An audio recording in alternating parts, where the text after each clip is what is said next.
Good morning, everybody. Thank you so much for joining us today for SRC University's live webinar. Our topic today is protecting your wishes with legal documents. So this is part of a two-part series. Today we'll be talking about legal documents that everyone needs. And next week we'll be covering how to avoid probate. So like we've said before, and if you haven't joined us before, SRC University was created by us to help give retirement education to those in our community. We have 30-minute sessions that we make available to you on your schedule. So whether you're here live or you're listening to recorded, we want to make sure it's available at your time. Many of our topics come from our book. So if you're interested in our book, you can download a free PDF copy from our website srctexas.com, or go on our website and you can pay just $5 for shipping and we'll send you a free book. Our ultimate goal for everyone is to create a safe, secure retirement. And at our university, there's no final exam.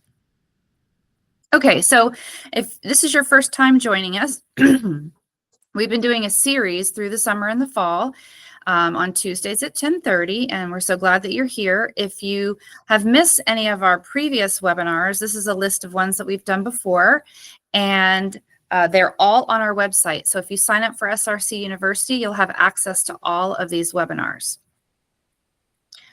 So at Senior Resource Center, we help in 4 distinct ways. We do comprehensive retirement planning, and that includes helping people look 20 and 30 years in the future, planning out and make sure they don't outlive their funds.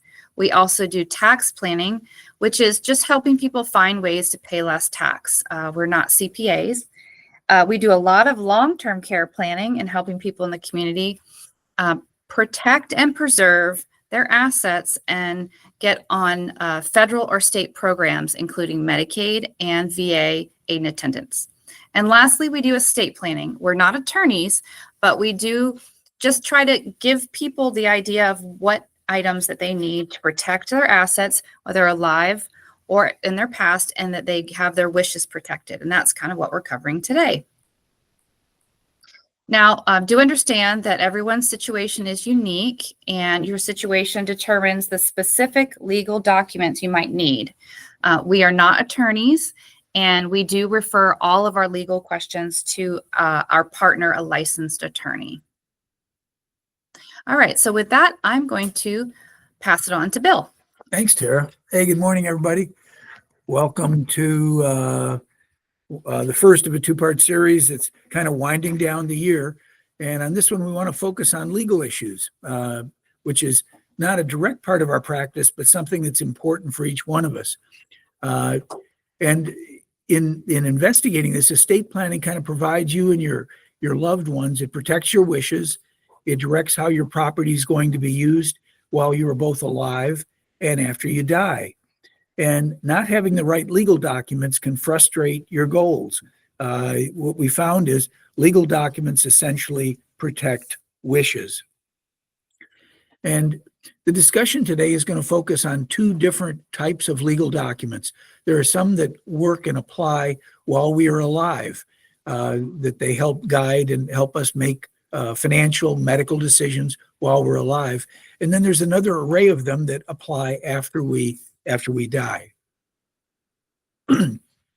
What if you don't plan ahead on this? Well, there's 2 ways of looking at this. What happens before death? Well, let's say you incur a disability and you haven't prepared or have the appropriate legal documents. The result is a court is going to appoint somebody to administer your estate, help make financial and medical decisions for you under a program, court-administered program called guardianship. And very simply, guardianship is very expensive, very time-consuming, and once again, the decisions that are made on your behalf are made by a judge, by a court, not by you.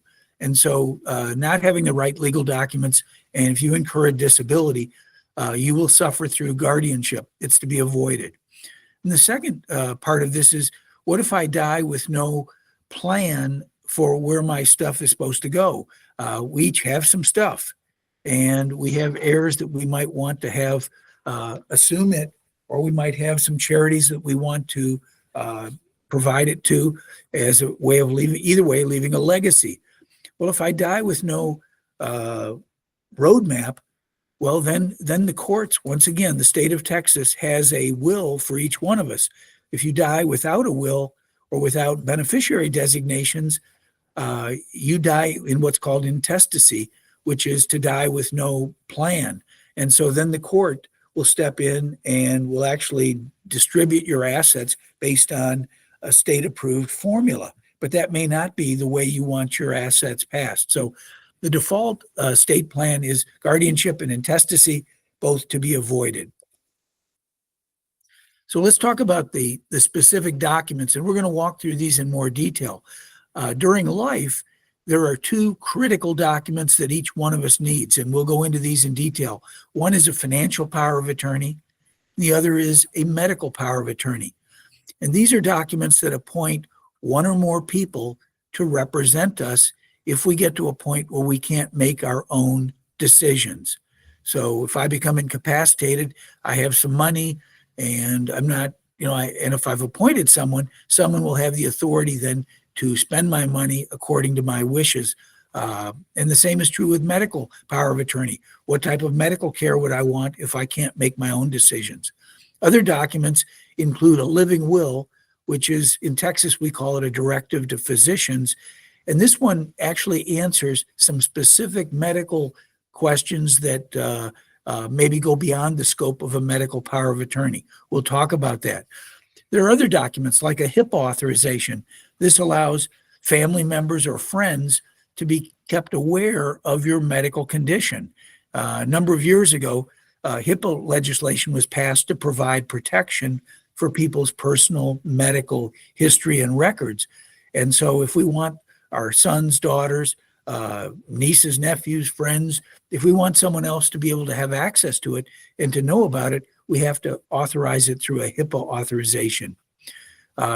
If for some reason we should fall under the realm of guardianship, which once again we're going to avoid, but if we should, wouldn't it be nice to tell the court in advance, hey, here's the person that I trust the most to make good decisions for me? And then last but not least, you can have a trust, and a trust is a vehicle for not only holding assets while we're alive and stipulating a set of rules for how your assets are to be used, but it can also play well into distributing assets after death. So those are the general. Once again, Tara and I aren't attorneys, so this is a high-level 30,000-foot view of what types of documents each one of us may want to consider. There's other documents. We're not going to delve into that. Those are discussions you'd have with an attorney.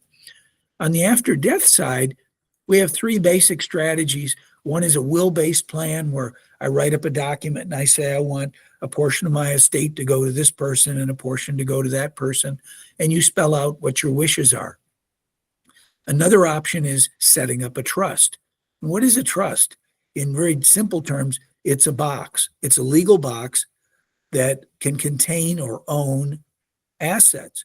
So I can set up a trust that's an empty box, and then I can deed into it land, a house, a bank account, a brokerage account. I can transfer the ownership of those into the trust.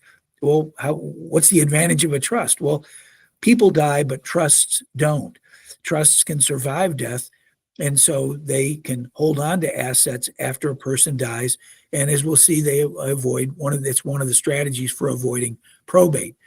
And then the third key strategy to pass assets after we die is probably the simplest and one we favor. It's setting up beneficiary designations on each of our assets.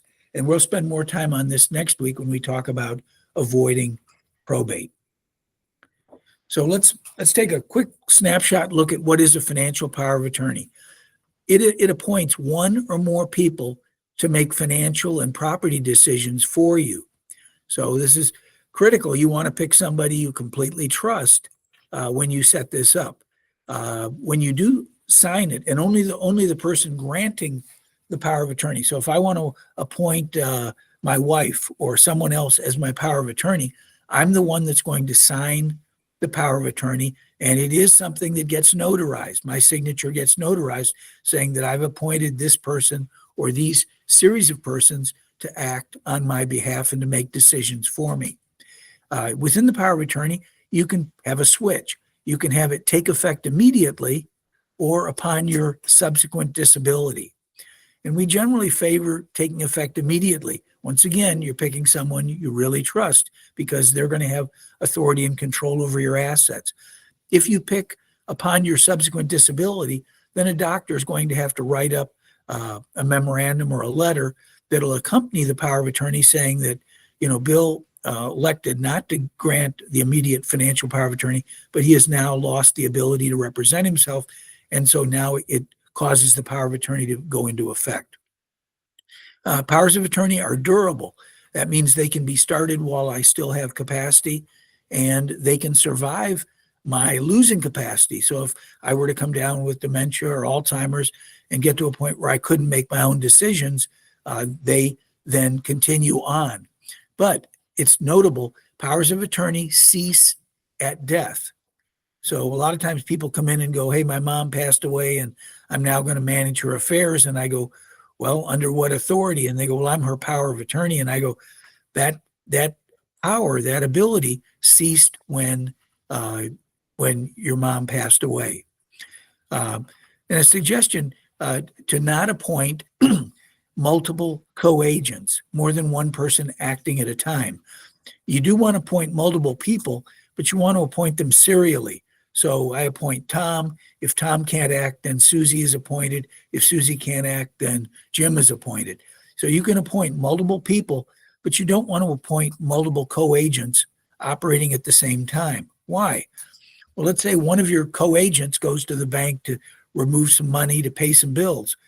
The bank likely will ask, well, where's the other co-agent? Well, they're not available. Well, we're not going to honor this request because we're not sure whether you as individual co-agent have the authority to make decisions for both of you. And so we strongly recommend if you appoint people, appoint them in series, not in parallel. The second major document, and these are the two most important, financial power of attorney, medical power of attorney. These are every person documents. These are not old person documents. These are every person. Everyone should have a financial and a medical power of attorney because we don't know when we'll have to take advantage of it. We often think, I'm fine, I'm in good health, but we never know what's around the next door, accident or illness-wise. So what is a medical power of attorney? It appoints agents, people that you know, that you trust to make medical decisions for you. Now, with a medical power of attorney, there is no switch. If I can make my own decisions, if a doctor comes in and says, Bill, I recommend a certain form of surgery, and I'm of sound mind, I make my own decisions. The medical power of attorney doesn't step in, doesn't override what I'm asking for. But when I become incapacitated, that's when the medical power of attorney takes effect. So it takes effect when you can't make your own decisions. This document can either be notarized or witnessed.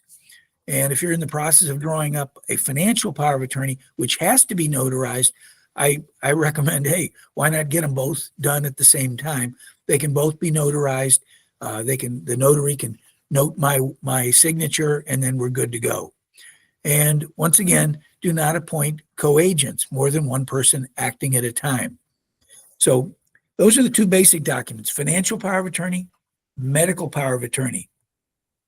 But there are some decisions that we may not want to push onto our medical power of attorney. And there's two areas that we want to talk about. And these are usually end-of-life types of decisions or nearing end of life. And the one is, what type of medical care do you want to receive? Do you want to receive maximum therapy, or do you want to be just kept comfortable?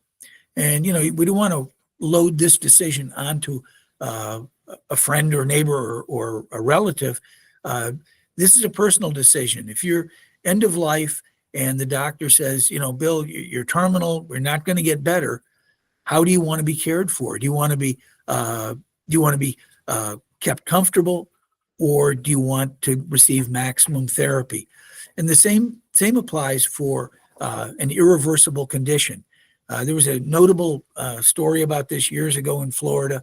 A lady by the name of Terry Schiavo, who had suffered a traumatic brain injury, and her body was alive, but the doctors concluded that her brain was no longer functioning. And yet she hadn't appointed a medical power of attorney. She hadn't answered this question. And it created stress for the family because she was running up major medical bills. The doctors were doing what they could to keep her alive, but yet she had no quality of life because she was essentially brain dead. And so this is a document that allows you to make some of these early medical decisions, end of life decisions, so your medical power of attorney doesn't have to make them for you. It takes the stress and the load off of them. It defines care for an irreversible condition. This document can either be notarized or witnessed. And in Texas, we give a living will. In the legal terms, it's called a living will, but in Texas, we call it a directive to physicians, surrogates, and others. So those are the principal documents you want to have done while you're alive. Let's now switch to what happens after we pass away. The passing of assets can be done a number of ways. And probably the most popular, what most people are aware of, is you can have a will. And what is a will? It's a statement of who is going to get your stuff after you die. A will only takes effect upon death. So you may wish that your son or daughter gets something while you're alive, but they have no access to it or no rights to it until you've actually passed away. And a will is managed through a courtroom process. In other words, the will gets entered into the probate court, and the probate court, then the judge who runs the probate court, is going to read over the will, is going to determine that it was properly written, that it was properly witnessed and notarized, and that it represents what your wishes are. And usually in the will, there'll be an appointed executor. This is somebody that you're appointing to actually exercise the terms of what's in the will. And that person, so after your death, gets appointed by the court, and their job is to gather and manage your property, to pay your bills and taxes, and then to distribute property according to what's stated in the will. And in Texas is what I call a probate-friendly state. If we lived up north in New Jersey, New York, some of the East Coast states, probate humorously is talked about as a lawyer's retirement plan because it can take 2 or 3 years to probate an estate. That's not true in Texas, but it's still a courtroom drama. There's still some opportunities for wills to be contested. There's costs to be incurred by your estate. And so next week, we're going to talk about ways to avoid probate. So probate is this legal process. What the judge does, the judge, after appointing the executor and validating the will, is going to issue to the executor letters that are testamentary. These are letters that allow you to sell property. If you own a home at your death, generally, if you're going to sell a home, you have to go to closing. You as the seller have to sign off saying, I'm selling my house to someone else. You name that person. But if I'm pushing up daisies, I can't go to closing. And so the executor is then appointed to go to closing with one of these letters of authority, letters testamentary, that appoint the executor to speak on my behalf. And once again, if you have a will-based plan, it requires going through a probate process to be effective, to actually distribute your assets. So we touched on this. What is probate? It's the legal process, a legal proceeding to transfer title and appoint a personal representative. You appoint an executor. If you don't appoint one, the court can appoint one for you, and that person is then obligated to follow the terms of what is in your will. And it creates, if you empowers a will or creates an intestate administration. If you don't have a will, you're still going to go through probate, but the court now is going to appoint an executor administrator actually to implement the terms of what the state believes should be your wishes. Now, what's the challenge with probate? It's a matter of public forum, which means anybody that wants to can go down to county records after someone passes away. They can open up the probate records, and guess what they can find? They can find who got what. So if many people want to be private in in the distribution of their assets. Probate is not a private process. It's a public forum. You can go there and see exactly who inherited what. And unfortunately, some bad people have used probate records as a way of targeting people that have just come into some wealth, and they can be then duped out of it. So it's a matter of public forum. And another thing, probate only covers probate assets. So assets that are in the possession of the person at the time of their death. If you've put assets into a trust, or if you've named beneficiary designations, those assets are not covered in the probate process. And that brings us to the second way that it's possible to pass assets or to manage assets both while we're alive and after we die. While we're alive, if I've appointed a financial and a medical power of attorney, they can make decisions for me. Well, another way to accomplish this is by setting up a trust and putting assets into the trust. Trust is a legal box. It's recognized relationship. And there's three players in this. Often two of them can be the same. The trust maker, that's the person who owns the assets up front. The trustee, that's usually, if it's a revocable living trust, both the trust maker and the trustee initially are the same person. I'm setting up a trust. I'm putting assets into it. I'm the initial trustee. So the trust maker is the one that puts assets in. The trustee is the person who is managing the assets according to the rules of the trust. And then third is the beneficiary, who gets the stuff in the trust as events occur. If the original trust maker passes away, often in there's a term that says, okay, now distribute the assets to my beneficiaries according to this formula. Trusts are not subject to probate. Why is that? Well, it's because I don't own the asset. The trust owns the asset. And so when I die, the trust doesn't die with me. It's a separate legal entity that controls and owns my assets, and it doesn't go through probate. And trusts are effective upon signing. So as soon as I've signed the trust and transferred assets into the trust, then it becomes operational. We've known families that come in and we're talking about estate planning, and I go, tell me what you have. And they go, well, we have a trust. And I go, great. What's in the trust? And that sometimes creates a long pause, and they go, well, what do you mean? Well, you've got the trust. Obviously, a lawyer drafted it. It was signed, notarized. That's wonderful. You've dictated in there the rules of the trust. What assets have you transferred into the trust? And once again, there's a long pause, and they go, well, I didn't know I had to do that. Yes, you do, because the trust only controls assets that have been titled into the trust. If you own a home or property and don't title it into the trust has no control over it. And the trust normally will direct creditor payments. If you have bills at the time of your death, it's designed to pay those bills, and it distributes your property at your death or disability according to your wishes. So we'll go into more of this in detail next week when we talk about ways to avoid probate. So, kind of summarizing this, why have all this? What's the goal of having legal documents? Well, there's a number of things that they protect our wishes to do a number of things. If I become disabled, I want to have people appointed that are going to help manage my affairs, both medically and financially. Maybe I want to provide for a spouse or a minor child. I might have someone in the family that's disabled. I want to take care of them. So this is a way of specifying my wishes so that people are cared for. And in families where there's a blended family, these documents can help avoid family conflict.